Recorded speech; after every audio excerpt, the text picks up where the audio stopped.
2020 has seen a perfect storm of simultaneous crises: a deadly pandemic, social isolation, high unemployment, massive demonstrations in the streets and at state capitals. For domestic terrorists, it's like Christmas in July. For law enforcement, not so much. The number one threat to our cops on the street right now, I believe, is in that domestic terrorism realm. And again, the extreme political ends of the spectrum, the left and the right. To Metro Homeland Security Sergeant Ashton Pack, domestic terrorism is no longer a potential threat, it's here. You want to tase me? Go ahead! The 2014 powder keg confrontation between police and militia groups at the Bundy Ranch was just a preview. A more recent case suggests domestic extremists are more radicalized than ever. Some of them see our current turmoil as a golden opportunity. Well, the recent arrest locally is obviously very serious charges. It is an ongoing investigation, so I'm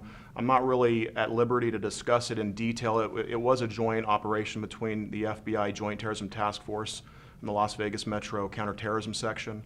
But the threat is obviously there. The three suspects, all Las Vegas men who consider themselves part of the so-called Boogaloo Boys, the Nevada chapter, were arrested as they were allegedly preparing violent attacks at a May 30th demonstration downtown.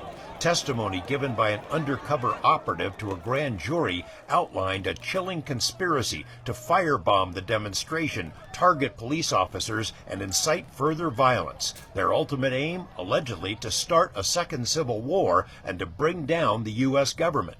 They had cased some of the sites. They had plans drawn up. They were going to bomb the power station, thinking that that would cause disarray here in the community, especially in the minority community, and people would turn out in anger. They think it's going to be another civil war. Congresswoman Dina Titus, who's been on the receiving end of death threats from extremists, says federal agencies have documented a notable uptick in violent plots by the Boogaloo Boys and other militia groups spawned in dark corners of the internet, including multiple attempts by right-wing groups to incite violence by posing as left-wing Antifa agitators.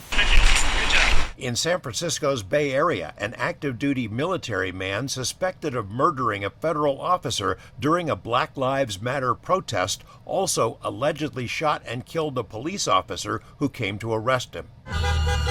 Titus is alarmed that so many different militia groups have taken very public roles at several protests organized to demand the reopening of Nevada businesses. And at some of the rallies, you know, these people turn up wearing weapons, wearing the traditional Hawaiian shirt that kind of helps them identify each other, but just carrying all kinds of weapons of war even to intimidate people. And that's how they kind of recruit for their own group. Social isolation caused by the pandemic is a petri dish for the online recruitment and radicalization of angry people on both ends of the political spectrum, experts say, and it's likely to build to a crescendo as the November election draws near.